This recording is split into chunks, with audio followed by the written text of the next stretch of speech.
Muy bienvenidos al Foro Síndrome de Agotamiento y la Pandemia del COVID-19. A nombre de la Red Panamericana de Bioética y Comunicación y el Centro Latino de Bioética y Humanidades, agradezco la invitación de la Alianza Pro Salud y Salud Integral del Colegio de Abogados y la Fundación Saludables Puerto Rico. Las expositoras que en breve conocerán han trabajado el tema que nos ocupa desde una perspectiva multidisciplinaria y multicultural con elementos medulares de comunicación, psicología y bioética.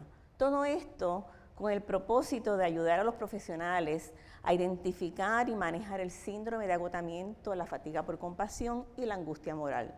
Para ello, se recurrirá a definiciones, experiencias concretas que incluyen los resultados de una mesa redonda que muy recientemente llevamos a cabo con abogados de República Dominicana, de Puerto Rico y de Chile. No menos importante será también hacer un énfasis en alternativas para prevenir las manifestaciones del agotamiento laboral desde una perspectiva holística. Dicho esto, procedo a presentarles las ponentes principales del foro y es con gran placer que les comento algunos brevísimos datos biográficos muy generales de la doctora Mirelsa Modesti, la doctora Togarma Rodríguez y la licenciada Daniela Rojas, y mis excusas desde ahora por no hacerle justicia, toda la justicia que merecen en términos de sus amplios credenciales y experiencia. La doctora Modesti es psicóloga clínica en práctica privada, educadora e investigadora independiente en comportamiento humano y comunicación en salud, además de escritora y ser la mamá de abogados y esposa de abogados. La doctora Rodríguez es médica fisiatra, abogada y bioeticista. Además, es docente en varias universidades de la República Dominicana.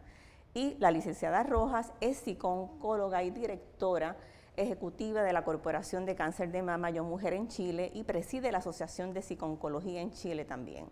Es conferenciante habitual en temas de psicooncología, cuidados paliativos y bioética, máster en bioética y también en comunicación médica y medio ambiente.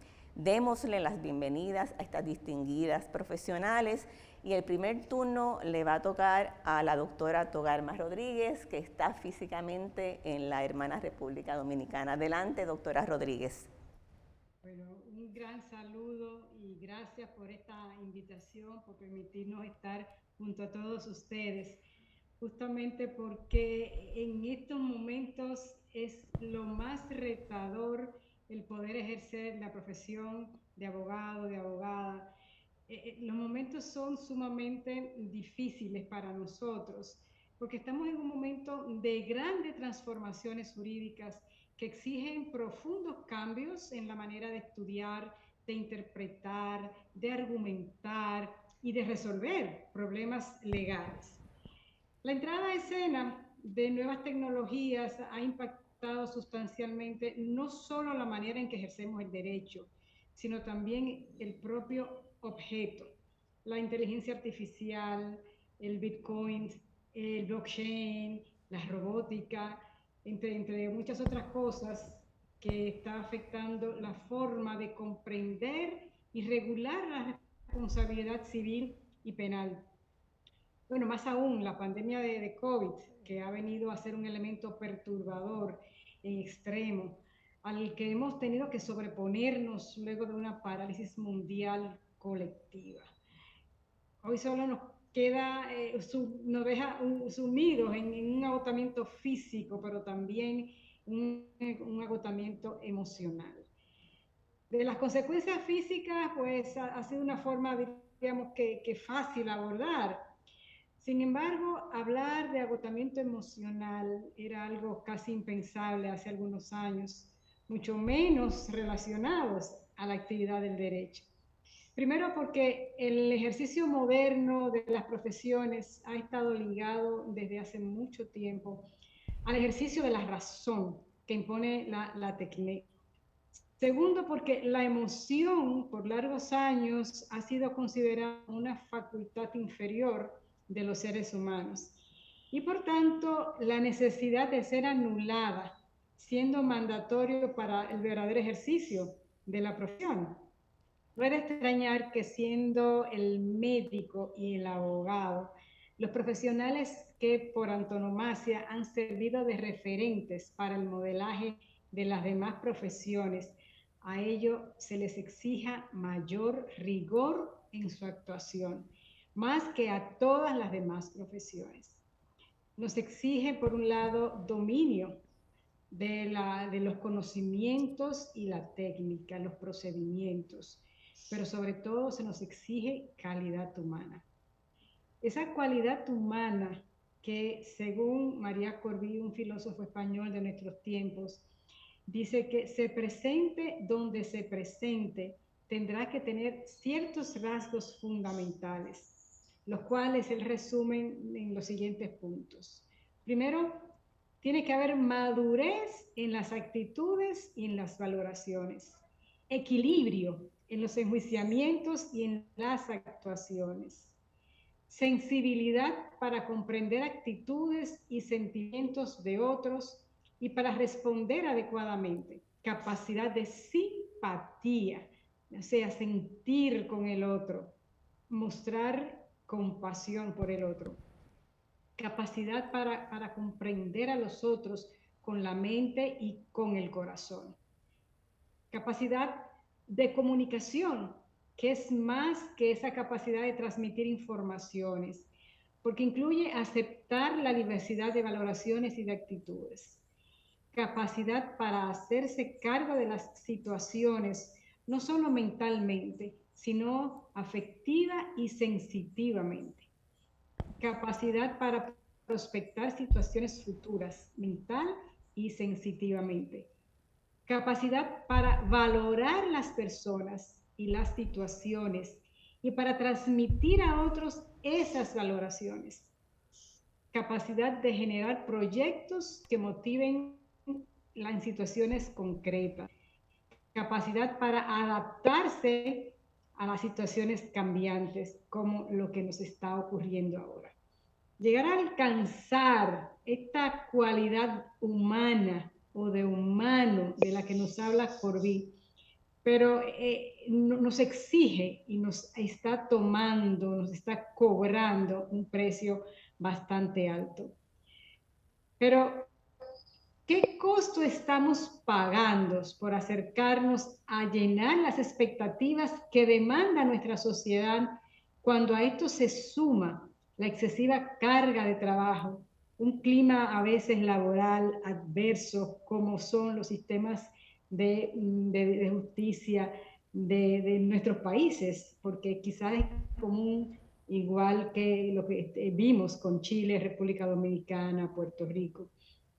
En la publicación del Economist and Jurist, que aparece en el 11 de enero del año pasado, viene un interesante artículo de la Asociación Humanizando la Justicia español. Se presenta un informe sobre el desgaste profesional y el compromiso laboral en el ámbito de la abogacía. Miren, en este estudio, un estudio pionero en Europa, se fundamenta en inferencias estadísticas extraídas de encuestas planteadas a ciertos abogados de toda España a través de sus colegios profesionales e institucionales. Los resultados evidencian muy interesantes las evidencias que muestran. Fíjense, entre los encuestados, un 63% decían sufrir un alto o muy alto desgaste profesional. Un 29.8% decía que ese desgaste era medio y apenas un 7.2% decía que el desgaste laboral era bajo. Pero fíjense, todos han sentido lo que es ese desgaste laboral.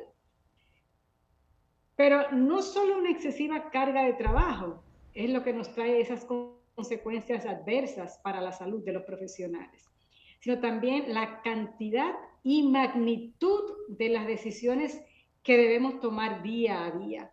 Decisiones que llevan aparejadas una valoración moral de nuestros actos como un producto de nuestra conciencia moral. Vale la pena recordar esa diferencia entre conciencia moral y la conciencia psicológica, que es muy conocida por todos.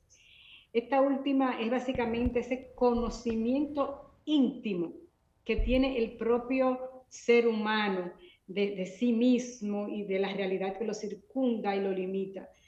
Ser yo, saberse que soy yo, la noción de estar presente, de que nuestro yo está actuando o no está actuando.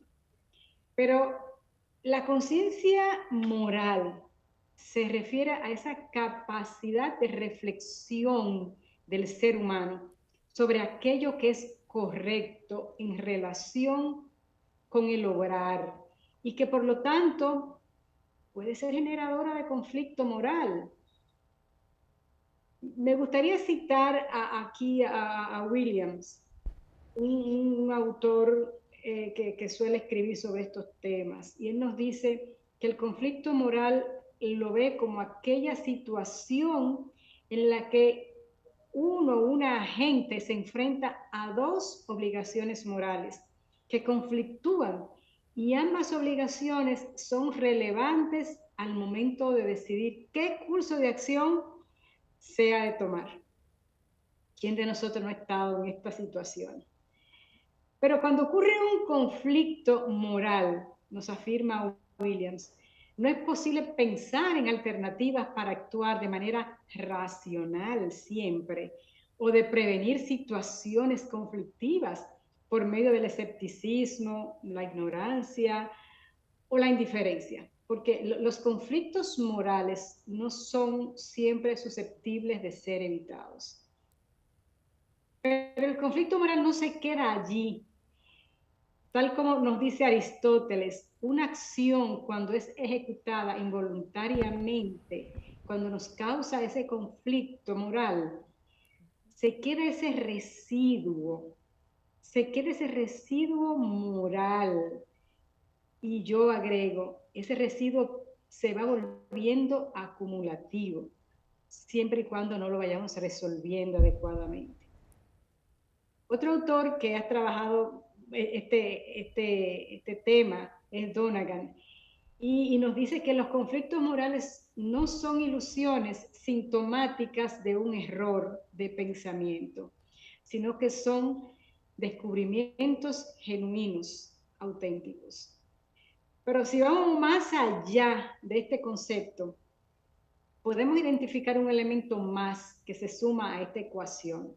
Se trata del desgaste que experimenta él o la profesional del derecho al intervenir en algunos casos en un contexto caracterizado en muchas ocasiones por su toxicidad. Más allá de la desnaturalizada neutralidad, como diría Meyer, la comprensión de una situación de conflicto requiere vincularse con los clientes y empatizar con ellos, lo que implica un alto riesgo de desgaste emocional y relacional, pues resulta difícil sustraerse al inicio de ese proceso empático propio de cualquier realización o relación humana sana.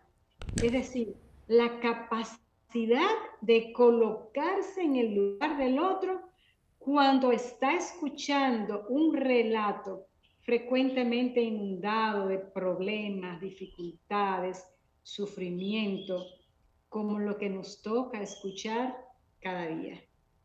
El tan solo hecho de escuchar las historias que nos narran cada una de las personas que solicitan nuestros servicios, ya de por sí nos va ocasionando ese desgaste emocional.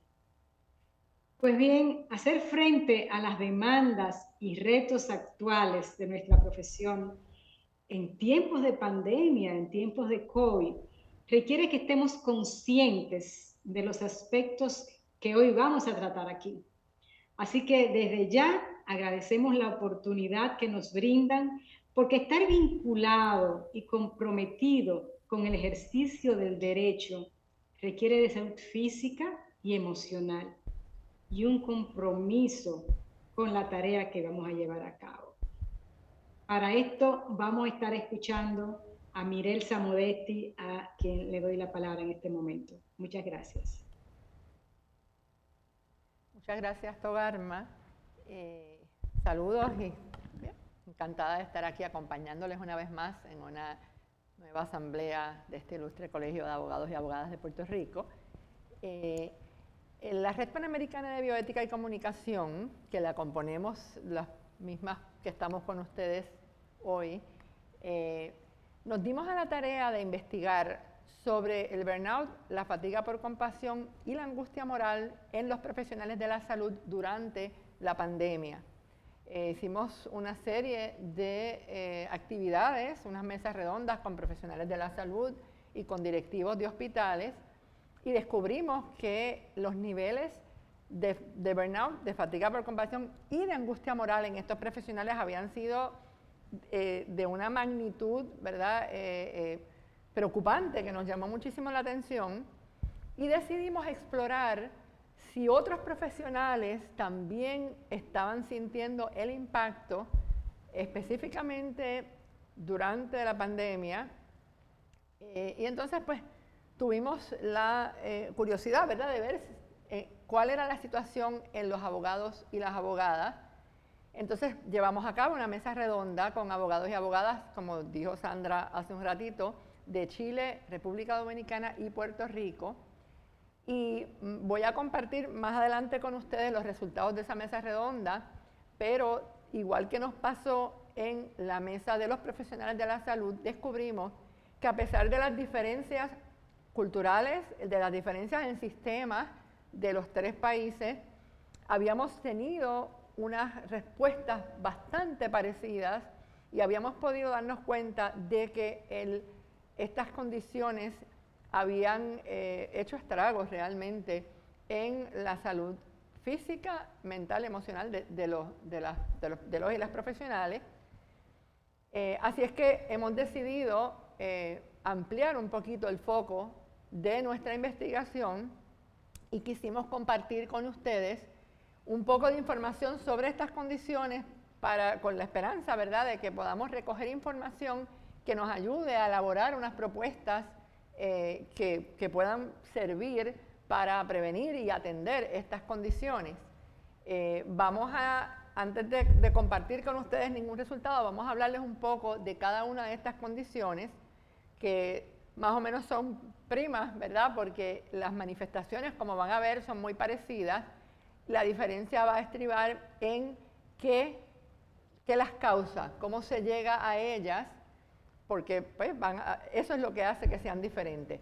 Las manifestaciones, las complicaciones de dejarlas desatendidas son muy similares, así es que vamos a estar compartiendo con ustedes con la idea también, porque por ejemplo, quizás durante la pandemia el trabajo de algunos abogados y abogadas no necesariamente aumentó, pero ciertamente las limitaciones que hubo durante el cierre específicamente de los tribunales, durante el cierre en los tres países, después voy a compartir con ustedes algunas de las cosas que nos dijeron abogados y abogadas tanto de República Dominicana como de Chile, pero ciertamente esas complicaciones ciertamente causaron muchísimo, o sea, tuvieron un impacto muy grande en la manera en que se desempeñaron los abogados y las abogadas. Sabemos que el impacto económico de la pandemia ha sido inmenso en este grupo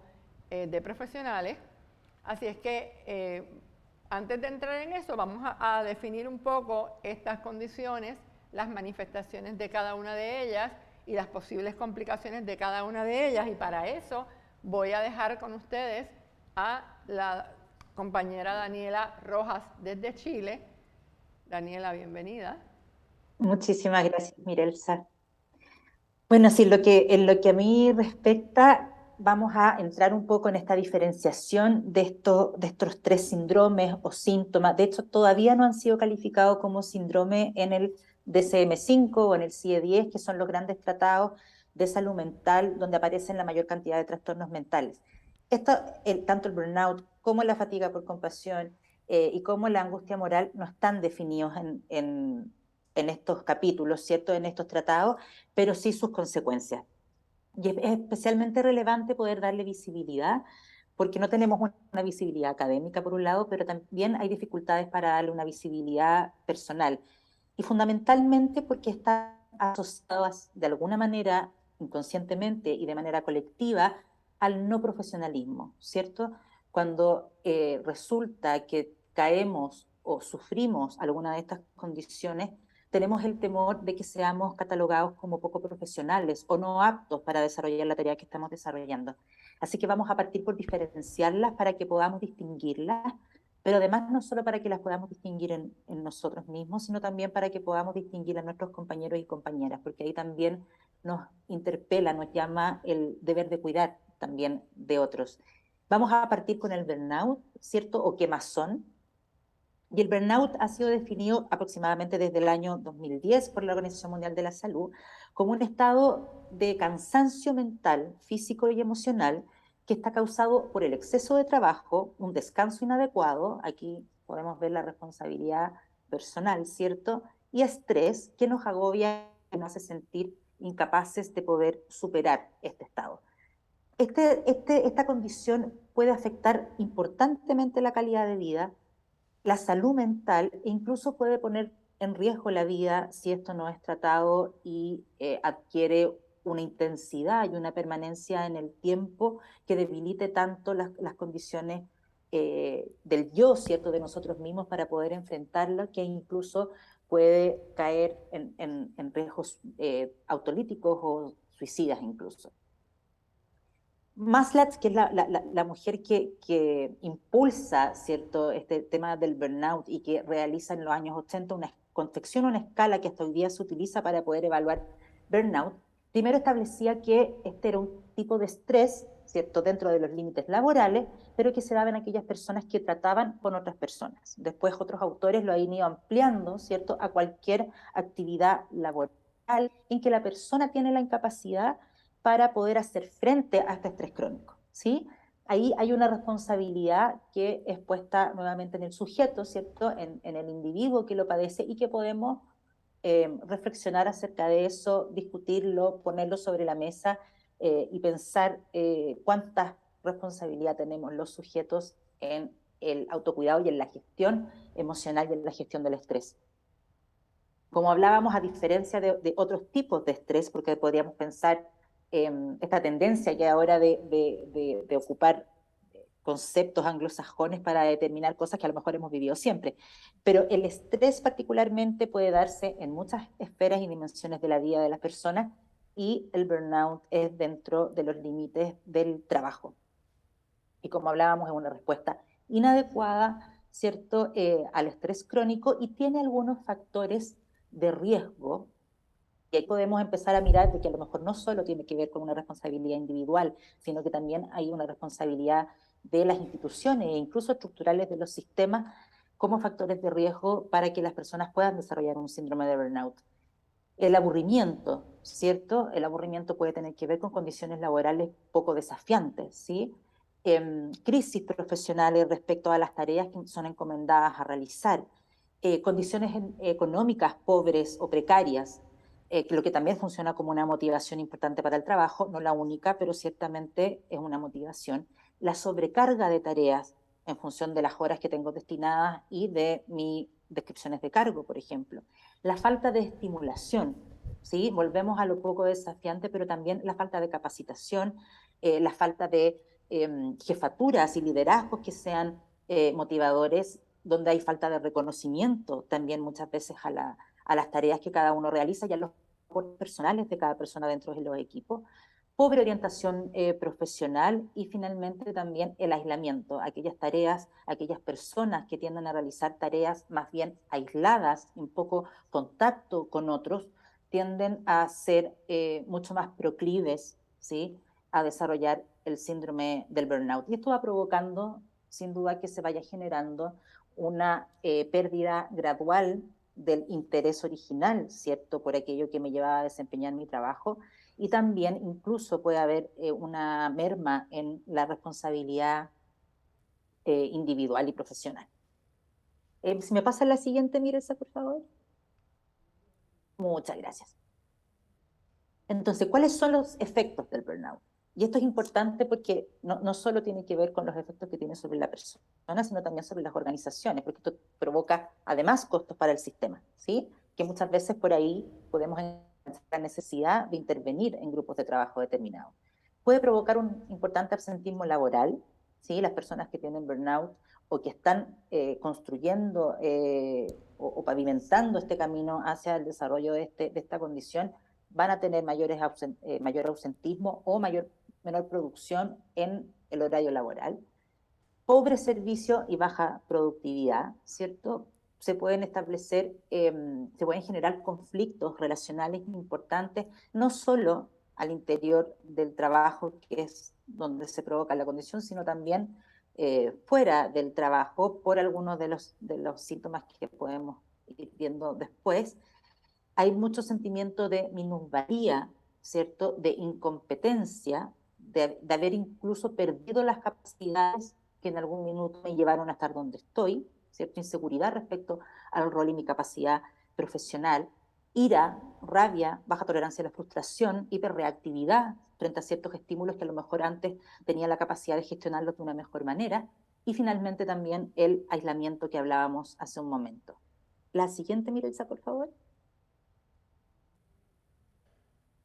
¿Y cuáles son las complicaciones a las que nos puede llevar el burnout? ¿Cierto? ¿Qué pasa si esto se intensifica y se hace más permanente en el tiempo sin que hayan intervenciones apropiadas o bien intervenciones profesionales, ¿no? Una atención psicológica, psiquiátrica, etcétera? Hay riesgos de desarrollar cuadros ansiosos depresivos. Hay riesgo también de que haya abuso de sustancia, consumo problemático de alcohol, aumento del tabaquismo o incluso el uso de drogas, ¿cierto? La pérdida del empleo y el temor a la pérdida del empleo, lo que puede transformar también la estadía o el llevar a cabo el trabajo en algo particularmente ansiógeno, ¿no? Pérdida de relaciones significativas, ¿cierto? Por esta, de alguna manera, despersonalización, no en términos clínicos, pero sí en términos de dejar de ser yo en la medida en que los demás me conocían o cómo me manejaba incluso en situaciones de conflicto. Trastornos de ansiedad, como hablábamos, e incluso se pueden generar problemas de salud, en tanto que las condiciones generalmente de depresión o de ansiedad son un factor de riesgo para el menor cuidado de mí mismo o de mí misma, ¿cierto? El poder alimentarme bien, el poder tener una higiene de sueño adecuado e incluso poder llevar a cabo los controles preventivos cada año, que son algunas de las cosas que constituye el autocuidado por la salud personal.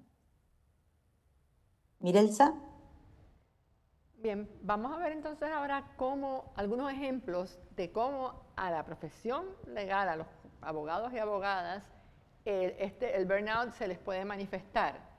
El burnout no es nuevo y específicamente en profesiones como, yo creo que la profesión legal, hasta desde la misma escuela de derecho, la carga de trabajo y la carga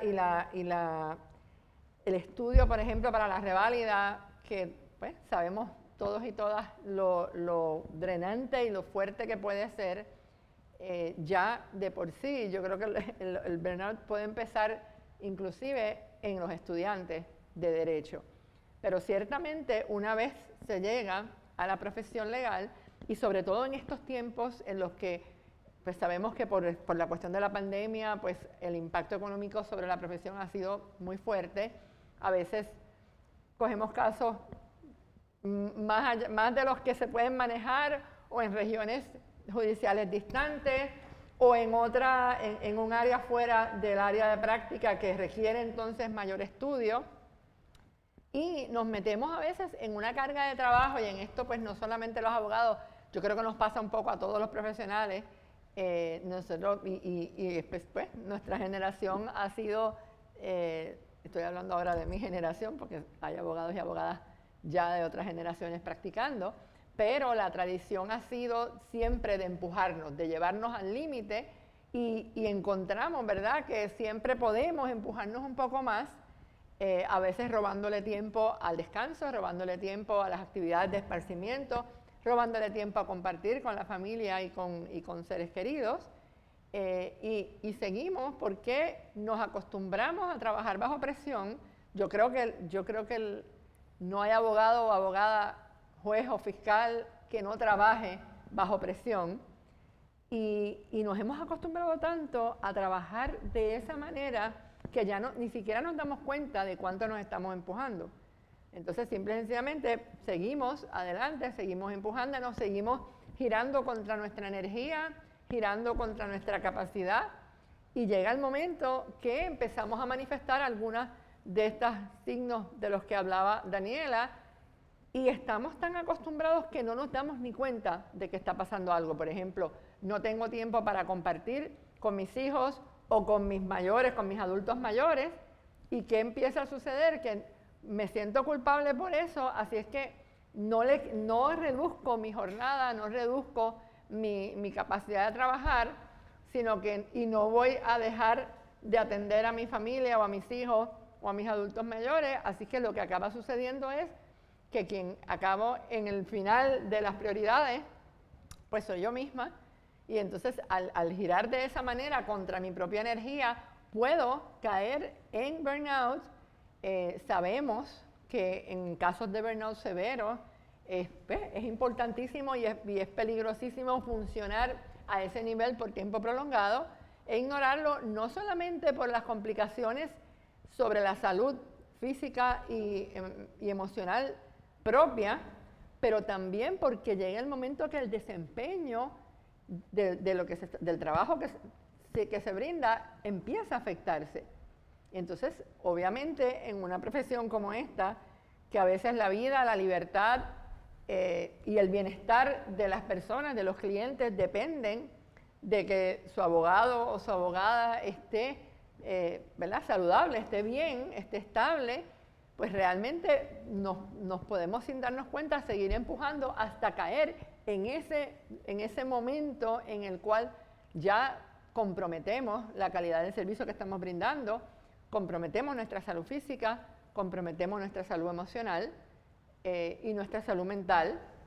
Así es que específicamente el burnout, aunque no es algo nuevo, sí lo estamos viendo con mayor frecuencia. Sobre todo estamos viendo que no nos damos cuenta. Así que con la esperanza, ¿verdad?, de que algunas de estas banderitas que hemos levantado, que estamos levantando en el día de hoy, sean, ¿verdad?, puedan ustedes decir, yo creo que yo me veo ahí, yo creo que yo me he visto ahí en algún momento, o simplemente voy a tomar unas acciones y tomar unas medidas para yo no verme en esa posición. Okay. Esto más o menos cubre lo que es burnout, ¿verdad? El síndrome de quemazón o este agotamiento, este cansancio que no se me quita descansando, que no se me quita durmiendo, porque no es un cansancio físico. Si yo en el fin de semana pues me extralimito físicamente, pues obviamente duermo y al cabo de unas horas debo tener otra vez la energía. El cansancio que provoca el burnout es un cansancio que no se va durmiendo, no se va descansando, porque no es un cansancio físico. Es un cansancio que disminuye mi capacidad, por ejemplo, para tolerar frustración, disminuye mi capacidad, mi paciencia. Empiezo a darme cuenta que no tengo paciencia con mis compañeros de trabajo, o con mis hijos, o con mis adultos mayores, porque lo que está sucediendo es que llegué al tope, llegué al límite de la energía emocional de la que dispongo, y entonces no puedo manejar. Cualquier crisis pequeña se me hace inmensa. Llega el momento que pues, puede haber un aislamiento tan grande que simplemente no voy a actividades sociales por el puro agotamiento que tengo, pero puedo dejar inclusive de hacer algunas de las actividades que el trabajo me requiere que haga. Y cuando llegamos a ese punto, pues obviamente hay que levantar la bandera y hay que buscar ayuda, porque evidentemente no estamos pudiendo manejarlo solo. Además del burnout, la próxima condición que queremos llamar la atención de ustedes hacia ella, y vuelvo a traer a mi compañera Daniela Rojas para que explique lo que es la fatiga por compasión, que típicamente la relacionamos con los profesionales de la salud, pero la realidad es, y ahorita vamos a ver algunos ejemplos, en el mundo del derecho, la fatiga por compasión es mucho más común de lo que damos crédito y de lo que nos damos cuenta. Daniela. Gracias, Miralza. Si vamos a diferenciarlo de la fatiga por compasión, ya que en ambos vemos un agotamiento crónico, ¿cierto? Frente a las condiciones laborales que se enfrentan todos los días, pero en la fatiga por compasión hay ciertas distinciones que es importante definir. La fatiga por compasión está definida, ¿cierto?, como el agotamiento emocional y físico que afecta a ciertos profesionales, como decía Mirelsa, generalmente se ha definido para profesionales de la salud, particularmente para profesionales de la enfermería, ¿cierto?, como profesionales que están en contacto directo con los pacientes, ¿cierto?, pero en realidad es extensible a todo aquel profesional que trabaja con un otro sufriente, ¿sí?, con un otro en estado de vulnerabilidad más allá del que nos es constitutivo como seres humanos a todos, ¿cierto? Por lo tanto, caben aquí no solo los profesionales de la salud, sino abogados y abogadas, profesores, ¿sí?, que trabajan en contextos de vulnerabilidad también, personas que trabajan en hogares de larga estadía, etc. En el fondo, personas que atienden el sufrimiento, la enfermedad, situaciones de trauma o dolor significativo o sufrimiento significativo. Esta fatiga por compasión es llamada también el desgaste por empatía, ¿no?, que frente al ejercicio empático, en algún minuto no logro poder empatizar como lo hacía antes, no logro poder contener o escuchar como lo hacía antes y siento que voy perdiendo esa capacidad. Lo más probable es que se atribuya a otro tipo de cosas, ¿no? Lo mismo pasa con el burnout. Más que yo esté pasando por alguna condición como esta que necesite atención y ayuda, lo más probable es que las hipótesis tengan que ver con que estoy perdiendo interés en mi trabajo, estoy perdiendo interés en las personas, estoy perdiendo mi vocación, con todo lo angustioso que eso puede ser de ser una persona adulta, ¿no?, y tener que pensar en cambiar aquello que me he dedicado toda la vida por sentir que ya no tengo las condiciones, ni la capacidad, ni el placer de ir en ayuda de otros. Y ese es probablemente uno de los mayores signos que tiene la fatiga por compasión, ¿no? Vamos a entender compasión, y esto es un concepto que es muy relevante, no en términos de la lástima, que es algo con lo que se suele confundir la compasión, sino la compasión en tanto compartir una pasión, ¿no?, de compartir un sentimiento con el otro. Tampoco hablamos de la empatía en términos de ponerme en el lugar del otro, que es una definición probablemente muy difundida, ¿cierto? Y probablemente ustedes la han escuchado mucho también. Alguien decía por ahí, no es posible ponerse en el lugar del otro porque el lugar del otro ya está ocupado, ¿no? Más que ponerme en el lugar del otro, es tratar de escuchar activamente y de entender desde su lugar de dolor y desde los lugares de dolor que yo puedo haber transitado también esa experiencia de sufrimiento.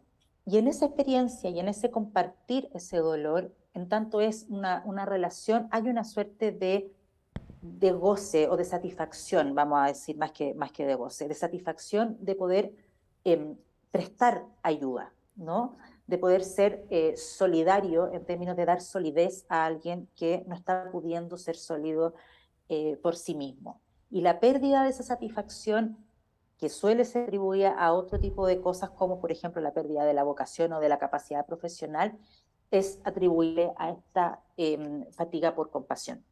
De alguna manera la capacidad del profesional se desborda, ¿cierto?, para poder hacer frente a este compromiso empático que requiere el sufrimiento del paciente. La energía que uno dispone para esa compasión se ha gastado, se ha mermado, este elástico se convirtió en una cuerda que ya no tiene mayor flexibilidad ni movilidad, y que sobrepasa además nuestras capacidades para recuperarnos con nosotros mismos. Muchas de nosotros y muchos de nosotros hemos pasado por momentos en que nos hemos sentido sobrepasados, e incluso logramos distinguir que un caso particular nos dio una angustia, ¿cierto? O una ansiedad especial, y logramos salir de eso, ¿no? Logramos tramitarlo, logramos entender de dónde viene, qué podemos hacer con eso, e incluso si lo compartimos con nuestros equipos de trabajo, eso suele disminuir. Pero en este caso, frente a todas las herramientas que yo tengo a disposición o todos los recursos que yo he ocupado en el futuro, se hacen insuficientes o no dan la respuesta que yo espero, que he tenido antes, ¿cierto?, para poder recomponerme y volver a escuchar ese caso u otro que también esté en contexto de la vulnerabilidad y que requiera de ese ponerme al servicio de, ¿no?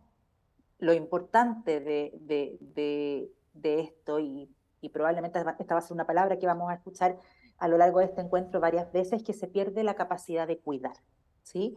Y hablamos de cuidado en los términos en que nosotros lo entendemos desde la bioética, ¿cierto? Un cuidado no paternalista, sino el cuidar al otro para que el otro logre la autonomía que ha visto perdida por su condición de vulnerabilidad. Y esa capacidad de ayudar al otro a hacerse sólido, de ayudar al otro a hacerse autónomo para que tome sus propias decisiones, para poder llevar a cabo su proyecto de vida, es lo que nosotros sentimos que ya no podemos hacer, no podemos realizar. Por eso vemos en peligro, ¿cierto? Vemos en riesgo nuestra capacidad profesional. Mirelsa, la próxima. Perfecto.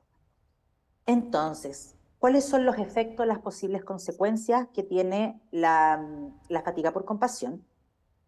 Primero es el aumento en errores clínicos. Si nos centramos en el ámbito de la salud, hay muchas más probabilidades de tener errores de gestión, de procedimiento y también, por supuesto, vinculares. Deterioro en la calidad del servicio a los pacientes, lo que pasa muy importantemente por el trato. El embotamiento afectivo de los profesionales. Pareciera que los profesionales tienen una suerte de aplanamiento, ¿no? Que nos volvemos fríos. Y eso muchas veces se atribuye a los años de práctica, a que las cosas nos afectan, a que uno asume una piel dura para poder enfrentar estas situaciones, y no se atribuye a que probablemente esa persona está en un contexto de mayor vulnerabilidad emocional que antes, ¿no? Y que muchas otras personas a su alrededor. También provoca ausentismo e incluso abandono de la profesión, también por estas creencias de que probablemente yo ya no soy bueno para esto, o esta vocación que yo tenía desapareció. Aumento de cuadros depresivos y de trastorno de ansiedad o de cuadros mixtos, y pérdida de relaciones significativas, no solo con mis compañeros de labores, sino también puede ser en mi entorno cercano. Una diferencia que es importante entre el burnout y la fatiga por compasión es que el burnout tiende a ser, si bien se gesta, pero tiende a ser de un inicio mucho más abrupto, ¿no? Este concepto de que hay una gota que rebalsó el vaso y se provoca una crisis. De alguna manera la fatiga por compasión se va tejiendo, ¿no? Se va construyendo, se va pavimentando hasta que en este tránsito silencioso hace crisis probablemente por alguna de estas razones. Mirelsa, la siguiente. Muchas gracias. Entonces podemos decir que la fatiga por compasión afecta la esencia misma de lo que lleva a las personas a convertirse en profesionales de la salud, a convertirse en abogados y abogadas, a convertirse en profesores, a convertirse en cuidadores, a convertirnos en aquellos que podemos, con conocimientos, pero también con un vínculo, ¿cierto?, sostener el sufrimiento de otros. Y con sostener no nos referimos a hacernos responsables del sufrimiento del otro, sino que el sostener de poder contener, ¿cierto?, y poder acoger y trabajar con eso para que la persona pueda tener a la larga una mejor calidad de vida. Entonces, lo que nos termina por afectar, ¿cierto?, finalmente es la capacidad de empatizar, la capacidad de ser compasivo por los otros. Y hay algo particularmente importante de esto, y es que generalmente, cuando perdemos la capacidad de ser compasivos con otros, estamos perdiendo la capacidad de ser compasivos con nosotros mismos. Por lo tanto, es muy común que se generen autorreproches, autorrecriminaciones, sentimientos de culpa y otros que agravan la condición inicial. Gracias, Mirelsa. Daniela. Gracias. Togar me hablaba al principio, utilizó un término que me llamó tanto la atención, de la neutralidad desnaturalizada, y de esa cualidad que se le pide al abogado y a la abogada de mantener la calma, de mantenerse sosegado en su apreciación de las situaciones, obviamente porque de otra manera no podría ejercer su trabajo, pero me llama la atención que se utilice desnaturalizada, efectivamente, porque la neutralidad realmente el ser humano, la neutralidad no es posible ante situaciones y ante eventos que nos mueven la fibra, ¿verdad?, de la sensibilidad. Y un ejemplo de esto es, por ejemplo, cuando los abogados, abogadas, los jueces y los fiscales entran en contacto con prueba en un caso que muchas veces es material, son testimonios desgarradores o material gráfico, ¿verdad?, material visual muy gráfico, muy fuerte, los informes a veces de autopsias, sobre todo cuando hay testimonios de niños y de eventos desgarradores, y a veces no nos damos cuenta del impacto que eso tiene porque lo asumimos como parte del trabajo, y en esto, ¿verdad?, hay un paralelismo entre el abogado y el profesional de la salud, porque desde que nos adiestramos en la academia y en las prácticas hacia el trabajo que vamos a desempeñar, se nos llama a mantener la capacidad de tolerar tanto visualmente como escuchar dolor, sufrimiento, como les digo, material, ¿verdad?, visual que puede ser impactante, y pensamos que porque es parte del trabajo y lo tengo que hacer. Recuerdo a mi queridísima María Consuelo Sáez Burgos, que cuando fue fiscal de la Unidad de Violencia Doméstica, Maltrato a Menores y Delitos Sexuales del Departamento de Justicia, y recuerdo específicamente haber estado leyendo hace unos años atrás en el periódico sobre un caso desgraciadísimo de un hombre que en medio de un acto de violencia doméstica degolló a su propia hija, a su nena de 5 años. Y yo recuerdo que el parte de la noticia no mencionaba el nombre de la fiscal, pero decía que la escena era tan desgarradora y tan impactante que la fiscal del caso, cuando llegó a la escena, se arrodilló a llorar frente al cuerpo de la niña. Yo supe inmediatamente, dije, esta tiene que ser Consuelo, y me impactó tanto porque estuve varios años colaborando con el Departamento de Justicia en adiestramientos sobre violencia doméstica, precisamente a fiscales y a agentes de la policía y oficiales de la policía, y siempre me llamaba la atención el que estos fiscales y estas fiscales estuvieran expuestos todos los días como parte de su trabajo a escenas fuertes, a escenas desgarradoras, ¿verdad?, asesinatos, violaciones, desmembramientos, y realmente pues como que asumimos que eso es parte de nuestro trabajo, y tendemos a olvidar la capacidad que tienen estos eventos, y por eso me llama la atención esa frase de neutralidad desnaturalizada, porque no es natural que nos quedemos neutrales ante ciertos eventos y ante ciertas situaciones que como seres humanos nos tocan la fibra y nos mueven, y tenemos que hacer el trabajo. Pasa a los médicos y a las médicas, a las enfermeras, todos los días están expuestos al sufrimiento de los seres humanos, a la muerte de los seres humanos, y realmente llegamos a pensar que porque es parte de nuestro trabajo y porque estamos en contacto con eso todos los días, realmente nos escapamos de la posibilidad de que esto nos esté afectando emocionalmente, ¿verdad? Nuestra salud emocional, y necesitamos, porque no nos enseñan, ni a los abogados y a las abogadas en la academia, a nadie les enseña, y a los profesionales de la salud en la academia tampoco, es muy poco lo que hay en términos de lo que llamamos higiene emocional, ¿verdad? De lo que llamamos prácticas mediante las cuales nos fortalecemos emocional y espiritualmente.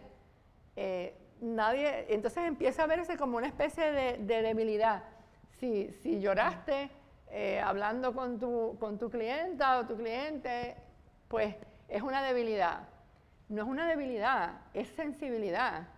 Y es importante, pues, en mi trabajo, por ejemplo, yo he trabajado en 2 residencias de medicina de familia, y yo hacía mucho hincapié en esta necesidad de separarnos lo suficiente para poder seguir siendo efectivos y efectivas en nuestro trabajo, pero no tanto que acabemos por deshumanizarnos. Esa separación mínima necesaria que me permite recordarme que no soy yo o que este no es un hijo mío,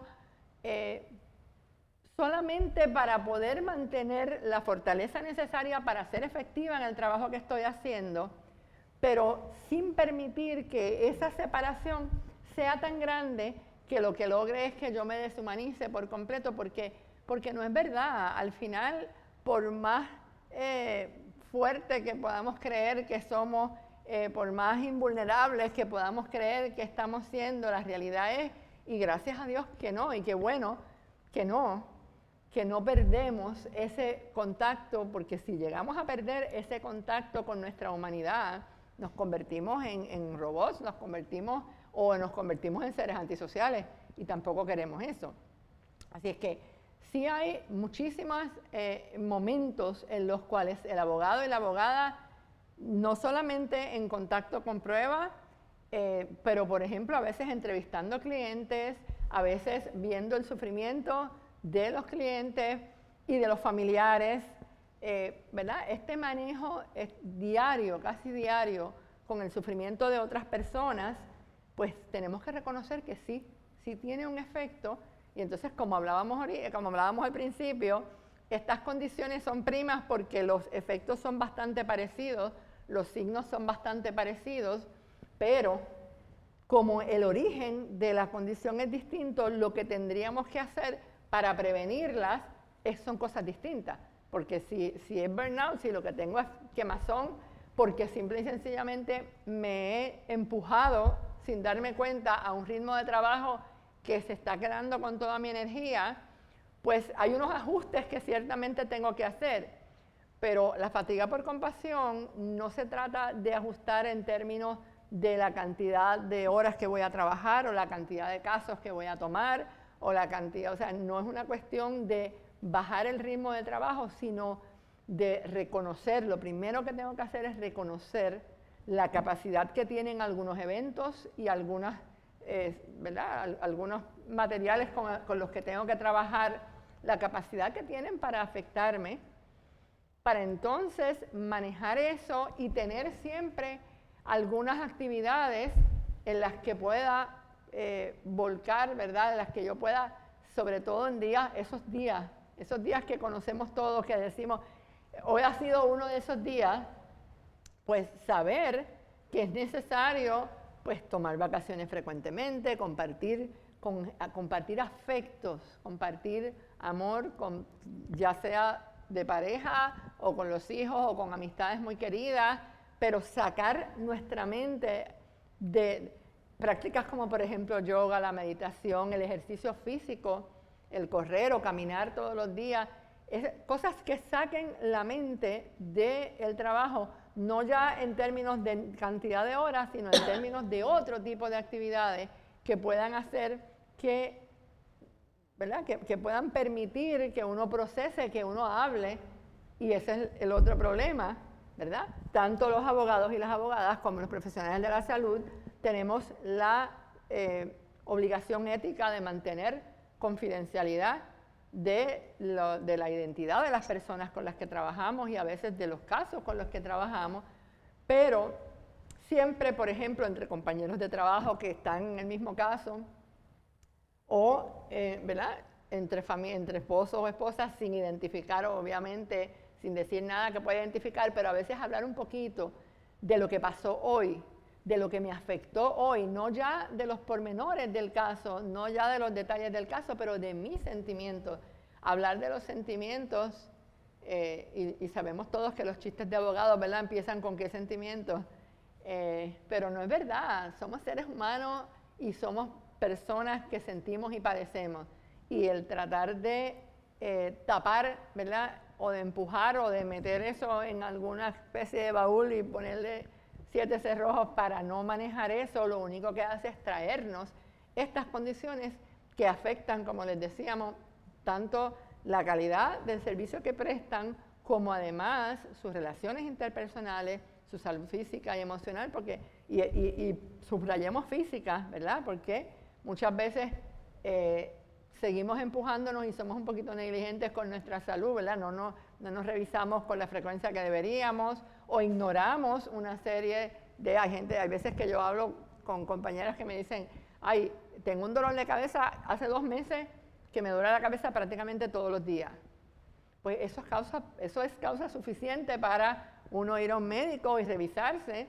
Y no, eso es tensión, eso es el estrés. Y estamos tan acostumbrados a echarle la culpa al estrés de todo lo que nos está pasando, que realmente nos exponemos a eventos, ¿verdad?, cardíacos, a eventos cerebrovasculares, nos exponemos a tantas cosas.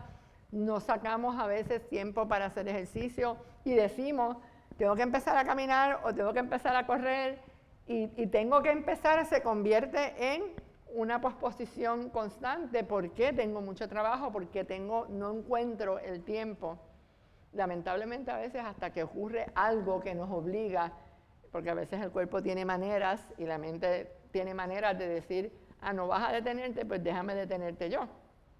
Así que básicamente eso, la fatiga por compasión nos va minando la energía, no ya por la cantidad del trabajo, sino por la calidad de lo que estamos expuestos, y sobre todo porque no estamos dispuestos, o sea, no estamos mirándolo, no cobramos conciencia de eso hasta que alguien nos lo señala. Y específicamente del burnout se habla muchísimo, pero de la fatiga por compasión y de la angustia moral hace muy poco tiempo que se está hablando más. Por mucho tiempo no se estuvo hablando nada más que de burnout, pero estas otras cosas han estado ahí y estamos viendo los efectos. Así que vamos a ver ahora la tercera y última de las 3 condiciones, que es la angustia moral. Daniela, otra vez para que nos expliques un poquito de qué se trata. Perfecto. La angustia moral es la tercera condición que queremos revisar. En inglés se llama moral injury, y a mí me parece que esa acepción puede ser un poco más precisa, por lo que hablábamos antes, ¿no? Porque la angustia moral es algo muy personal, muy mío, ¿no? Pero el moral injury, el injury implica una lesión, implica un daño, implica una herida. Y la angustia moral puede que sea un poco más evidente. ¿Por qué? Porque la angustia moral, la siguiente, mira Elsa, por favor. La segunda lámina ya lo explica un poco mejor, pero la angustia moral responde casi siempre a un conflicto ético, ¿sí? Es decir, yo soy como profesional interpelado bajo mi condición de profesional, ¿cierto? Bajo esos parámetros, a llevar a cabo un acto, ¿cierto? Una intervención que va en contra de mis valores, de mis creencias y de mi moral, ¿sí? Básicamente. Sin embargo, de alguna manera la tengo que llevar a cabo por este mandato. Implica muy probablemente una relación vertical, ¿cierto? En términos de que probablemente es una jefatura o una institución o incluso los gobiernos los que determinan o toman ciertas decisiones que influyen en mi quehacer profesional y que implican que yo tenga que tomar una decisión en contra de mis valores éticos, ¿no? Y lo vamos a conversar probablemente después, pero en uno de los, en el focus group que tuvimos, en el grupo de conversación que tuvimos, ¿cierto? Uno de los abogados planteaba esto, ¿no? De cómo con la pandemia y ante la determinación de cerrar los tribunales se había enfrentado con el que no podía llevar a cabo los juicios por pensión alimenticia, se dice en mi país, para los niños, ¿no? Y que los niños necesitaban comer, y la angustia que eso provocaba ante una determinación que era mucho mayor que él mismo y que incluso el lugar donde trabajaba. También nos hizo acordarnos de en algún momento en España, ¿cierto? Cuando el gobierno, hace algunos años ya, cuando el gobierno determina que los profesionales de la salud, los médicos y médicas, no podían dar atención en salud a inmigrantes que estuvieran de forma ilegal, ¿cierto? Y eso provocó finalmente este distrés moral o angustia moral, ¿no? El cómo yo, que por mi lex artis tengo que dar, tengo que ayudar a la persona que lo necesita, y cómo voy a rechazar a un enfermo porque no tiene sus papeles al día. Y esto derivó no solo en protestas por parte de médicos y médicas, sino en una desobediencia civil, que eso implicó que los médicos se negaron a responder a la disposición gubernamental y atendieron de todas formas a las personas inmigrantes, y tuvieron que retirar esta norma, ¿no? Que por transitoria que hubiese sido, estaba yendo en contra de los principios éticos básicos de los profesionales de la salud. Así hay otros ejemplos, y probablemente en esta situación logremos distinguirlo con alguna mayor precisión porque es un hecho muy concreto, ¿no? En pandemia también pasó mucho, y con los profesionales de la salud, y esos ejemplos a lo mejor están un poco más claros, cuando se empezó a determinar de que había que priorizar a aquellos pacientes que iban a disponer de un ventilador mecánico, de una cama en cuidados intensivos, ¿cierto? Y dejar atrás a otros pacientes por criterios no clínicos, ¿no? Y eso iba generando esta erosión moral, ¿ya? Entonces, esto, si bien puede tener algunas de las consecuencias que hemos visto también en burnout y en fatiga por ocupación, la raíz, como explicaba Mirelsa, el origen es distinto. Y se divide en dos fases. Una es la fase aguda y la otra es la fase reactiva, que es como anterior y posterior, ¿no?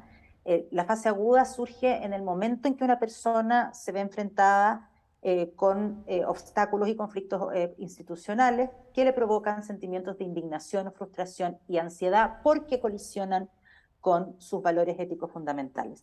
Y hay una segunda fase que es como del residuo moral de alguna manera, que es cuando esto ya ha tenido lugar y la persona puede experimentar angustia reactiva o este residuo moral, ya que esto no sea resuelto de una manera que también sea éticamente aceptable, ¿sí?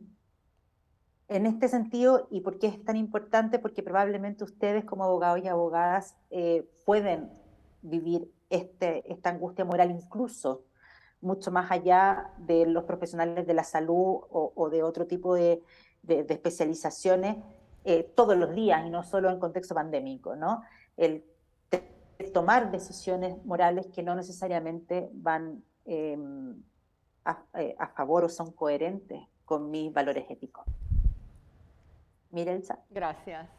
Y vamos a ver algunos ejemplos que tienen que ver con la práctica legal, que también, pues como les decía, se habla poco de la angustia moral, pero estoy segura que todos y todas la han sentido en algún momento.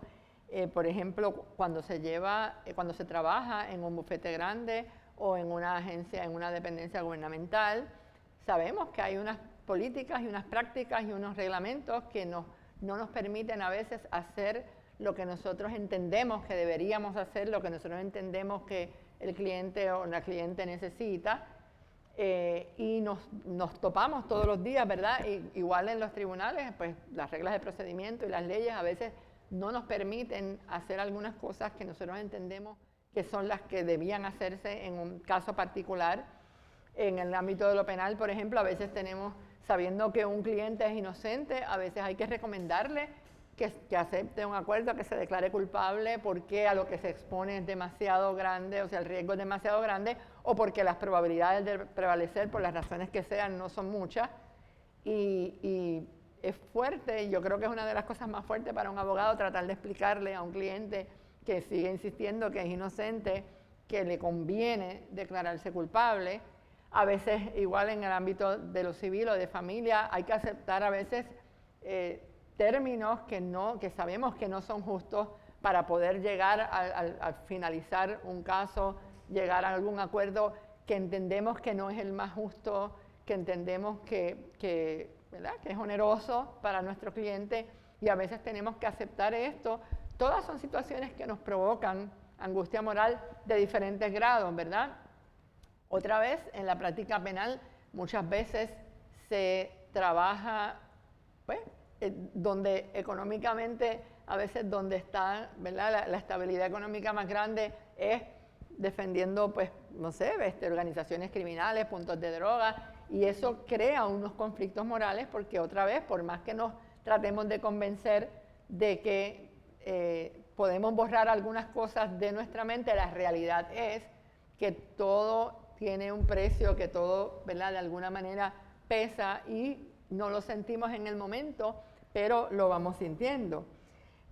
Igual, en el derecho penal sabemos que el abogado o la abogada tiene que hacer su mejor defensa, aún a veces sabiendo que su cliente es culpable o su cliente es culpable, a veces de crímenes realmente terribles, y a veces en ese proceso de hacer el mejor trabajo, la mejor defensa posible, se logra, ¿verdad?, se logra que ese cliente o que esa clienta salga en libertad y salga bien, y hay un choque, hay un conflicto moral, aunque ese sea el trabajo, ¿verdad? Desde la academia se les prepara para eso, y ese es el juramento que toman, y ese es el desempeño ético que la profesión les exige, pero a veces ese desempeño ético y ese producto, ¿verdad?, de llevar a cabo el trabajo como se tiene que hacer, provoca un choque moral, porque ese trabajo muy bien desempeñado es el que a veces permite que un criminal peligroso salga a la calle a repetir, ¿verdad?, acciones que van en contra de los mejores intereses de la gente, que van en contra de la moral pública y que van en contra de la vida y la seguridad de los ciudadanos. Pues, por más que sepamos que ese es el trabajo bien hecho y que pues, porque se juegan el título si no lo hacen de esa manera, por más que tengamos esa conciencia plena de que esa es lo que exige la profesión, ¿verdad?, y el trabajo bien hecho, el conflicto moral está ahí, y la angustia que eso puede crear, pues otra vez va a desembocar en signos y síntomas muy parecidos a los que hemos hablado anteriormente de las otras dos condiciones, pero otra vez necesitamos dialogar sobre esto, necesitamos trabajar sobre esto para que tenga el menor impacto posible en nuestra salud emocional, en nuestra salud mental y eventualmente también en nuestra salud física. Así que ahora quiero presentarles el trabajo que hicimos. Como les dije, nosotros somos integrantes de la Red Panamericana de Bioética y Comunicación, y después del trabajo que hicimos con los profesionales y las profesionales de la salud, donde se dieron unas conversaciones muy ricas en esas mesas de trabajo, pero también se dieron unos testimonios muy fuertes, sobre todo de esa primera etapa de la pandemia en la que todavía no se sabía bien, no había tratamientos ni vacunas ni nada que estuviera, ¿verdad?, que no teníamos al alcance nada con qué enfrentar la pandemia que estaba paralizando la vida normal en todos los países. Se dieron unos testimonios muy fuertes. Y entonces decidimos hacer una mesa redonda con abogados y abogadas de Puerto Rico, de Chile y de República Dominicana, y hablar un poquito, dialogar sobre cómo la pandemia les ha impactado en su desempeño profesional, pero además en los aspectos, ¿verdad?, personales, emocionales y familiares. En esta mesa participaron 2 personas de Chile una de República Dominicana y 2 de Puerto Rico.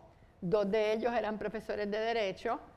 En cuanto al tipo de práctica, pues tuvimos 2 abogados y abogadas en la práctica privada y 2 que trabajaban en el servicio público. Tuvimos la suerte de contar con una joven abogada recién graduada que nos dio la perspectiva de lo que es estudiar Derecho en medio de una pandemia. Fue curiosísimo, después voy a compartirles un poquito más porque fue una visión muy importante la que ella trajo. En cuanto a género, pues los participantes había 3 féminas, 2 varones y ningún participante identificado como no binario. En cuanto a la materia, tuvimos 2 participantes de civil, hay más de 5 porque hay algunos que practicaban en más de una área del derecho, pero tenemos 2 civilistas, un penalista, 3 de familia, uno constitucional y uno que además hacía notaría. Así es que, como les dije, estaban los 3 países representados y tuvimos ¿verdad? El impacto, en cuanto al impacto de la pandemia, pues todos los participantes hicieron manifestaciones respecto al impacto económico, emocional, laboral y social de la pandemia.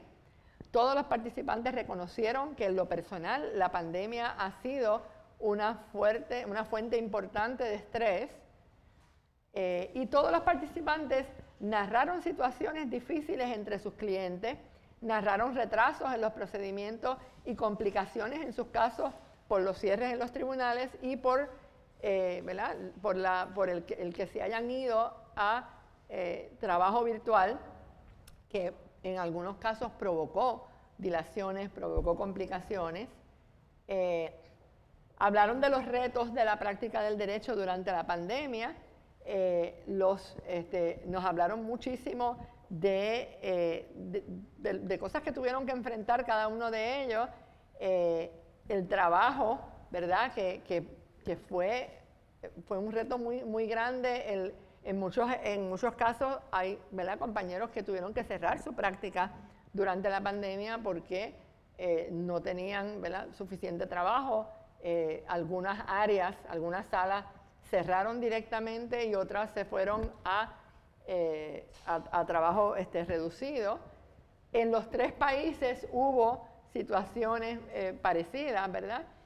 Y cuando les hablamos sobre estas condiciones, ¿verdad? Y tuvimos este proceso, como hemos tenido con ustedes, de exponerlos a lo que es, al conjunto de condiciones que conocemos como burnout, fatiga por compasión y angustia moral, y cuando los expusimos a los signos, a los efectos de cada una de estas condiciones, pues casi todos los participantes dijeron que entendían que han estado padeciendo 1, 2 o inclusive las 3 condiciones en algún momento y específicamente durante la pandemia.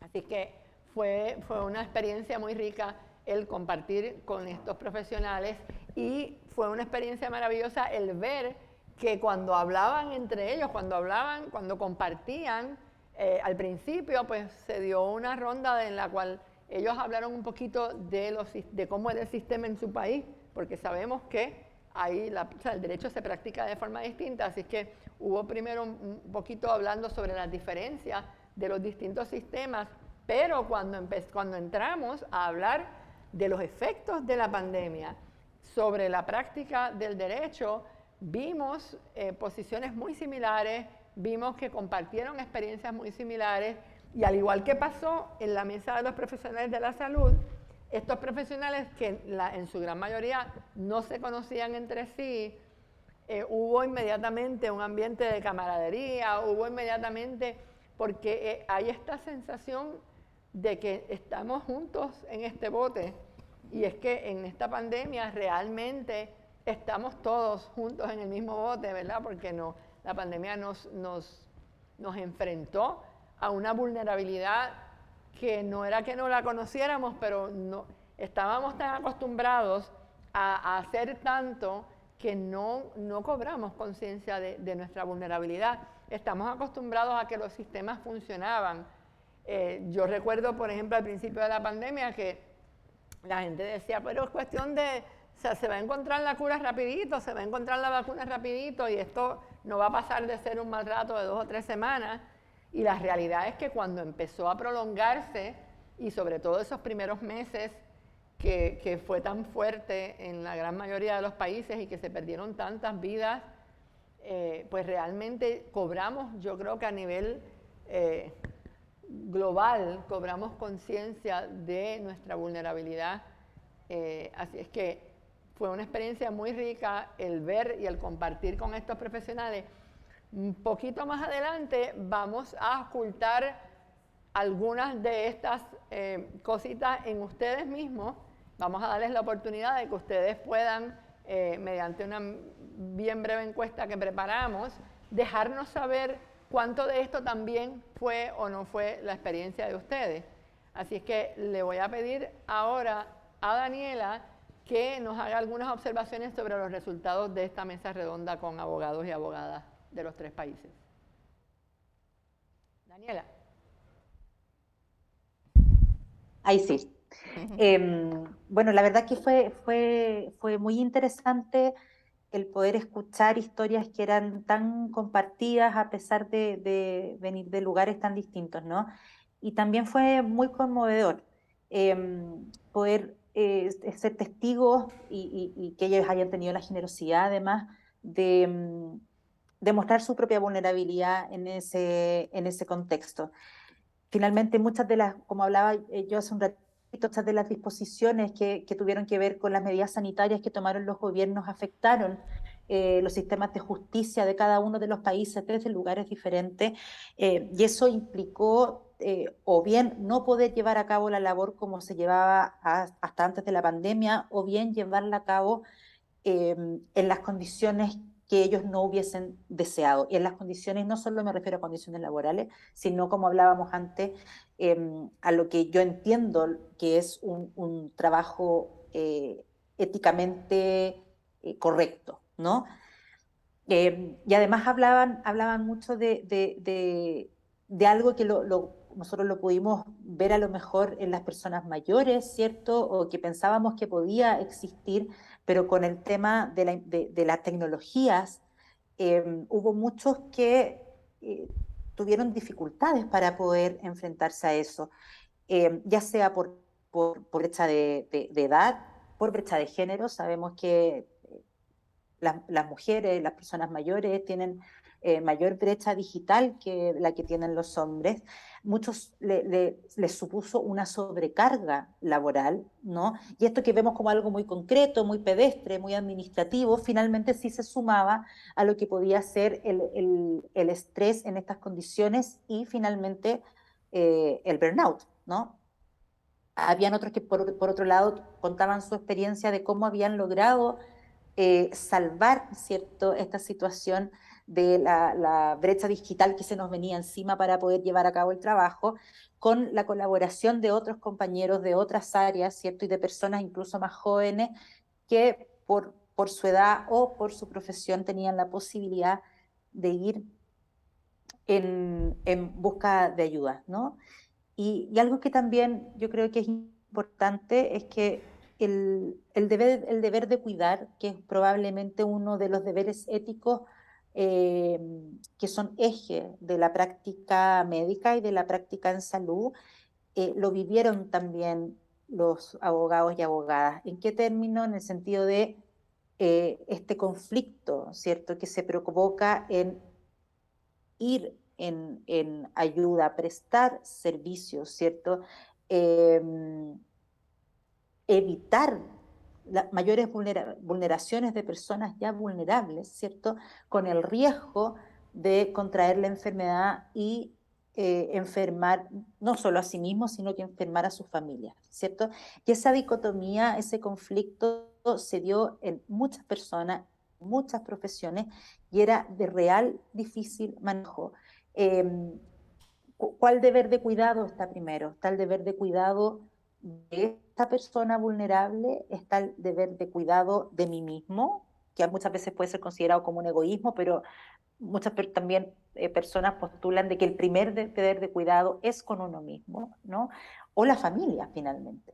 en qué lugar de esa priorización, de esa especie de triage personal, ¿cierto?, queda también la familia.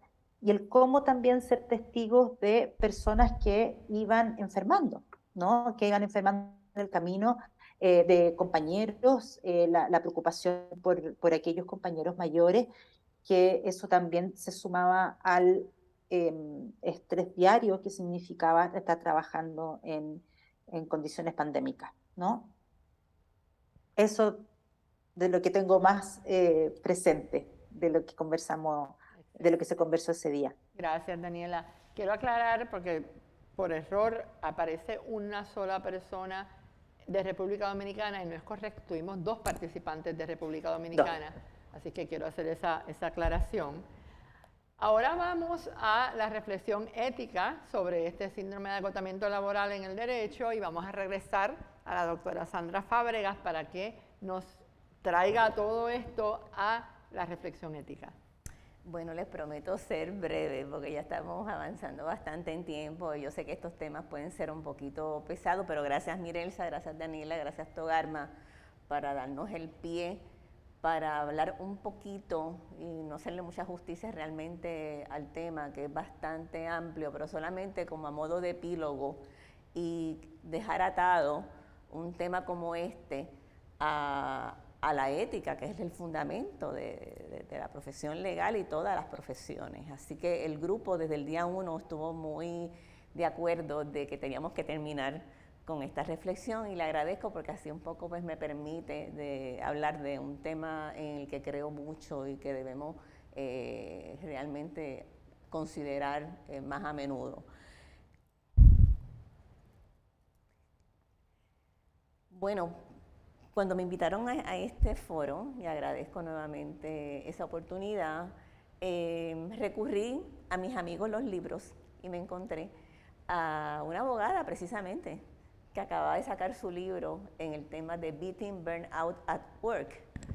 Y ella fue la que nos dio el pie para hacer estas ataduras con el tema de la ética. Ella inicialmente comienza con su carrera legal y termina siendo coach de otros abogados y otros profesionales. Así que ella postula en su libro que las demandas laborales son aspectos de un trabajo, de su trabajo, que requieren un esfuerzo y energía sostenido, y eso ha quedado más que evidenciado a través de la presentación. De otra parte, los recursos laborales que no siempre están ahí para evitar el burnout son aspectos del trabajo en que estamos, que nos dan la motivación y energía y estimulan el crecimiento personal, el aprendizaje y el desarrollo. Así que ese aspecto del macro o de la macroética o de la ética organizacional es sumamente importante para poder evitar todo esto de que hemos venido hablando. Próxima. Esta tabla, que está robada del libro que les menciono, Beating Burnout, es la que nos dio el pie para poder hacer la reflexión y ver de qué manera podemos traer la ética al tema, ¿verdad? Y lo primero que nos sale en términos de las demandas de un trabajo que no nos da todos los apoyos que necesitamos es esa falta de autonomía, que es la base para toda competencia profesional.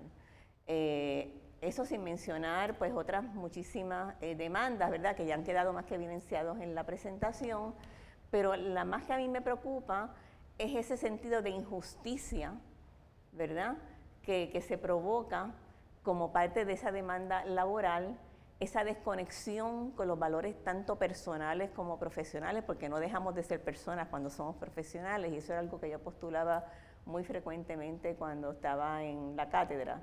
Así que esos 3 puntos son los ejes principales para poder hacer estos vínculos tan importantes con la ética profesional que tan presente está en la profesión del derecho, precisamente por la naturaleza del trabajo del abogado. Así que un poco pues es este desequilibrio, ¿verdad?, que se da entre las demandas del trabajo y los recursos que existen o pudieran existir en el escenario laboral. Así que, ¿por qué es necesario hablar de este tema? Bueno, pues huelga la contestación definitivamente. Están muy comprometidos los principios de autonomía y de justicia y los valores tanto profesionales y personales como he comentado anteriormente, y así que rápidamente pasamos a la otra transparencia. Estos son los principios que la misma autora Davis ha identificado como que son los más que tenemos que atender en la profesión del derecho.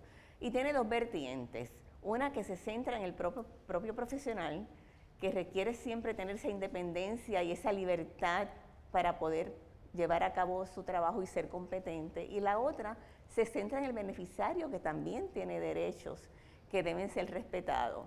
Así que por este principio de la autonomía es que se condena la presión extraprofesional tanto de individuos como de instituciones públicas y privadas en la toma de decisiones relevantes que pueden dejar al margen los comportamientos éticos, y solamente hay que vivir en Puerto Rico para darnos cuenta de lo importante de este principio. En el área de salud, esto es un principio que se habla y se considera muchísimo, especialmente desde el punto de vista también del paciente, del beneficiario, que tiene una serie de participaciones importantes que a veces se obvian en esa relación profesional paciente. Y el otro principio, y estamos obviando un poco el principio de beneficencia, ¿verdad?, que es muy del área de la salud, pero fíjense, es interesante el principio de la justicia, con los profesionales de la justicia. Así que hay tres protagonistas: los usuarios que reclaman determinados bienes y servicios, el profesional que requiere de medios para ofrecerlos, y los responsables públicos que representan el conjunto de la sociedad y buscan conseguir cierto equilibrio entre las necesidades, exigencias y expectativas de todo. El colectivo, ¿verdad?, como el colegio de abogados y abogadas, un ejemplo, sería últimamente el responsable ante la sociedad de los bienes y servicios que busca promover, y se traduce en un compromiso a favor del bien público y con los problemas sociales que se refieren a temas del propio ámbito profesional, y por eso es que siempre vemos al Colegio de Abogadas y Abogadas muy vocales ante problemas, ¿verdad?, sociales que requieren atención y un pronunciamiento de una entidad seria y profesional como es el gremio de los abogados. Seguimos. Otros principios y valores, y esto sería otro foro, y los pongo ahí a modo de recordatorio, que no podemos perder de vista, y que muchos de ellos tienen categoría de principios y que deben ser atendidos y son atendidos en las profesiones, especialmente en la de derecho. Es la fidelidad, la veracidad, la confidencialidad y la honestidad. Así que la reflexión ética es ineludible cuando abordamos cualquier asunto que interfiera con la práctica profesional del derecho, y en este caso el burnout, el agotamiento. Y me parece que hasta ahí, de una de las páginas que estuve consultando y me pareció sumamente interesante, y es un ejemplo de un colectivo que está atendiendo a sus miembros, es el Michigan Bar Association, que tiene disponible para los abogados y los jueces lo que ellos han llamado un Assistant Program Practicing Wellness. Y ahí pues hay una serie de conferencias y recursos que tienen a la disposición los miembros del gremio, precisamente para evitar, y vamos a decir, esto sería como un esfuerzo de cuidado que hace el gremio hacia sus miembros, y que es parte de su responsabilidad social y esa macroética en que debemos estar involucrados, ese sistema que debe estar apoyando a nivel micro a los profesionales. Excelente, gracias. Pues ha llegado el momento de auscultar, ¿verdad?, hasta qué punto ustedes se sienten también o han sentido también un poco este burnout, si han sentido de alguna manera la fatiga por compasión y la angustia moral, para que ustedes se unan y sean parte de nuestra investigación.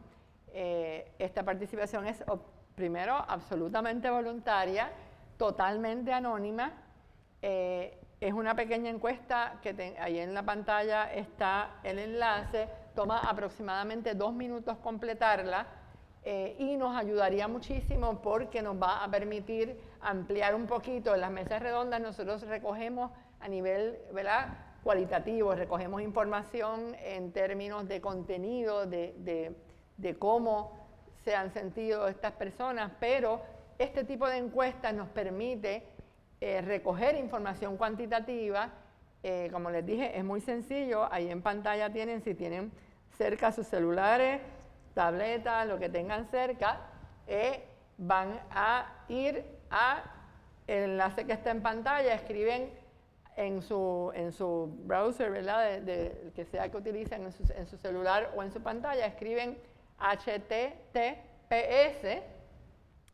2 puntos, este es el encabezamiento de seguridad de todos iguales, diagonal, diagonal, la palabra forms, F-O-R-M-S, punto, G-L-E, otra vez barra diagonal, sin dejar ningún espacio entre medio, y después de la barra diagonal, P mayúscula, K mayúscula, el número 6,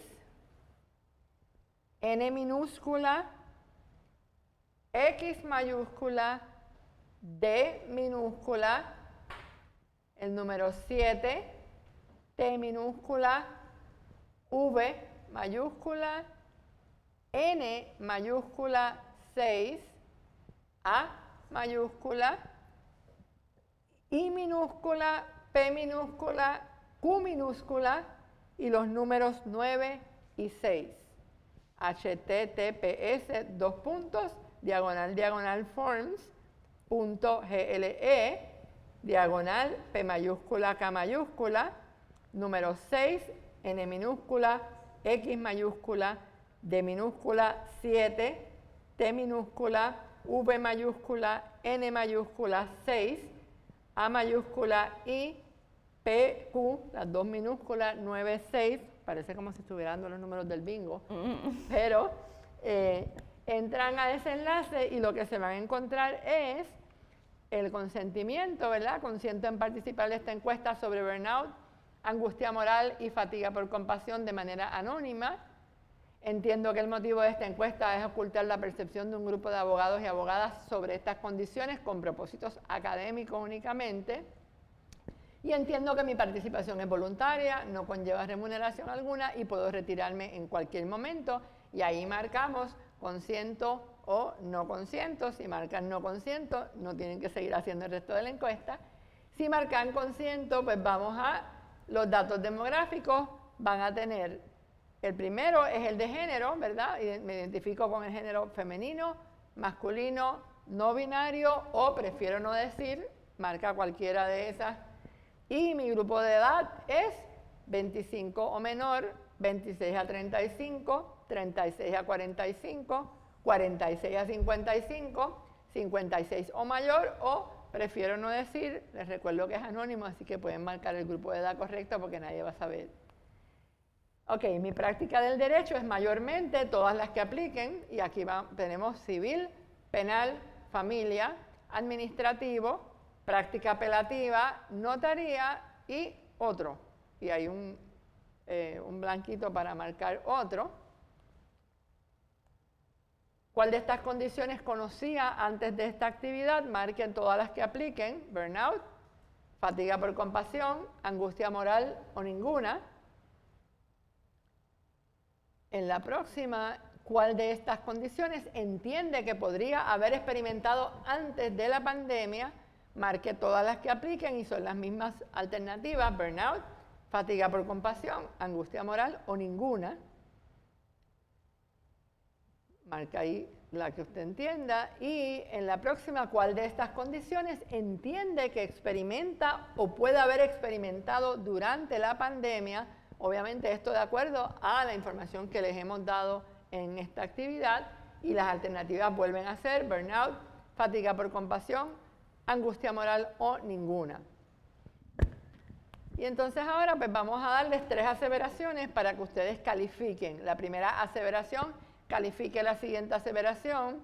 El burnout es una condición común entre los y las abogados o abogadas y las alternativas son totalmente de acuerdo, ni de acuerdo ni en desacuerdo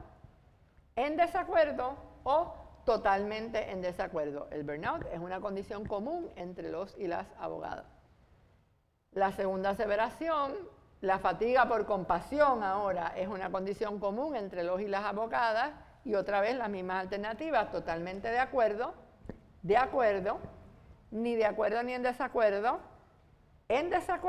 o totalmente en desacuerdo. Y la última aseveración que vamos a pedirle calificar es la angustia moral en este caso, es una condición común entre los y las abogados o abogadas y son las mismas alternativas, totalmente de acuerdo, ni de acuerdo ni en desacuerdo o totalmente en desacuerdo. Y esa es la totalidad de la encuesta. Agradecemos su participación. Si alguien tuvo problemas con la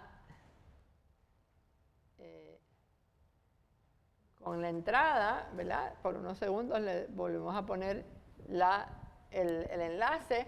Pueden completarlo en este momento, pero también si tuvieron problemas pueden tomarle una foto a la pantalla donde está el enlace y pueden participar más adelante. No se va a cerrar en todo el día de hoy, ni en todo el día. Mientras dure la asamblea del colegio, no se va a cerrar la encuesta para que puedan participar de ella. Si tuvieron problemas, si no pudieron comunicarse, tómenle ahora una foto a la pantalla y se quedan ahí con ese enlace y pueden entrar en cualquier momento durante la duración de la asamblea para que puedan entrar en cualquier momento y contestar la encuesta.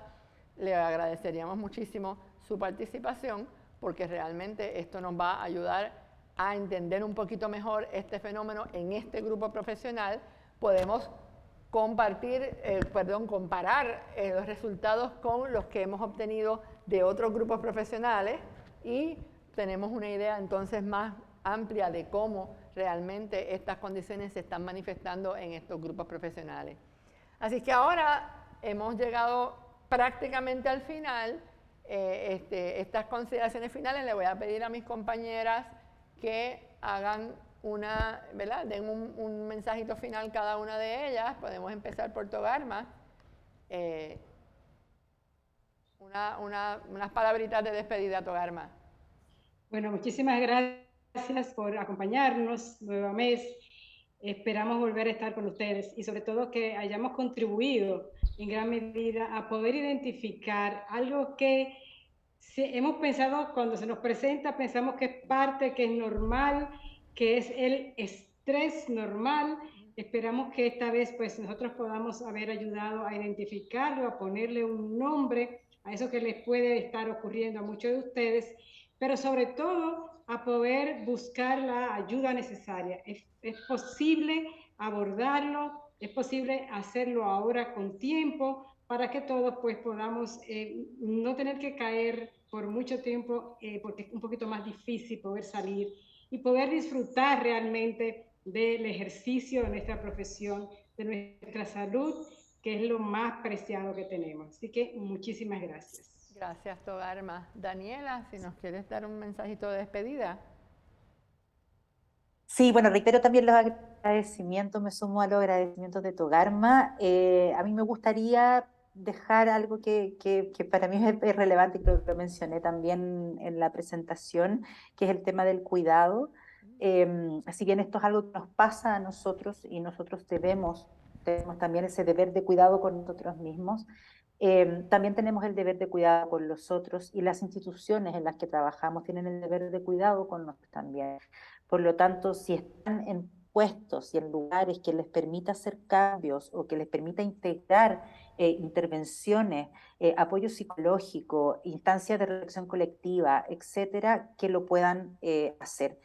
Porque la salud no es privativa. El cuidado de la salud no es privativo de cada uno de nosotros, sino que también es un deber de las estructuras y de los sistemas que nos sostienen. Y eso, y agradecerles evidentemente la escucha, la atención, y espero que nos veamos pronto nuevamente. Muchísimas gracias. Sandra. Déjame terminar. O sea, Ok, es que vamos a terminar con la otra. Ok. Bueno, nada, agradecer nuevamente a las compañeras que desde el día 1 aceptaron este reto de trabajar este tema y también felicitar al Colegio de Abogadas y Abogados a través de sus comisiones de salud, la nueva Alianza de Salud y Bienestar y la Fundación Saludables Puerto Rico por haber tenido la visión de colocar este tema y darle más visibilidad dentro de la convención. Y estoy segura que les va a interesar los resultados de la encuesta que estamos llevando a cabo en este momento con los miembros. Así que agradecida por el honor de poder nuevamente estar en este ilustre colegio. Gracias. Yo quiero dejarlos con un recordatorio, ¿verdad? Y es que relajarse, darse un masaje, ver una película, compartir con amigos, nadar, caminar, hacer yoga, tomar una siesta, no es perder el tiempo. Tenemos la costumbre de la necesidad de sentirnos productivos todo el tiempo y se nos olvida que estas cosas son parte, ¿verdad? No es perder el tiempo, es invertir en nuestra salud emocional, es invertir en nuestra salud mental y en última instancia es invertir también en nuestra salud física y en las relaciones a nuestro alrededor. Yo creo que si algo nos ha enseñado esta pandemia es que por encima de toda la vulnerabilidad tan grande que tenemos y por encima de todas las carencias que podamos tener, realmente nos tenemos unos a otros. Y eso realmente vale más que cualquier tesoro que podamos tener, el aprender. Hemos estado tan alejados unos de otros, hemos estado tan faltos de abrazarnos, de vernos, de mirarnos a la cara y de compartir, que tenemos una lección ahí al frente. Y compartir no es perder el tiempo y dedicarnos a nosotros un poquito y descansar no es perder el tiempo, todo lo contrario, es invertir en nuestra salud emocional.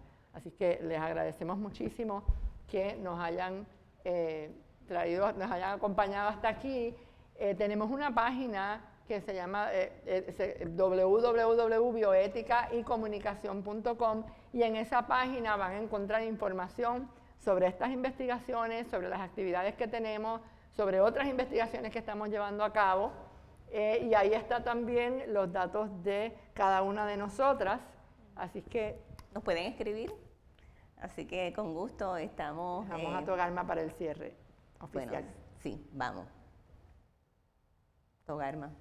Perdón, a Sandra. A mí, bueno, sí, no. Bueno, ya. Agradecemos a todo el equipo que ha estado con nosotros hasta este momento y bueno, estamos a las órdenes de todos ustedes. A los compañeros técnicos y a nuestra directora Eniabel Colón, gracias por toda la asistencia y por todo el apoyo en todo este proceso. Sí. Muchísimas gracias. Definitivamente, muchísimas gracias. Muchas gracias a todos.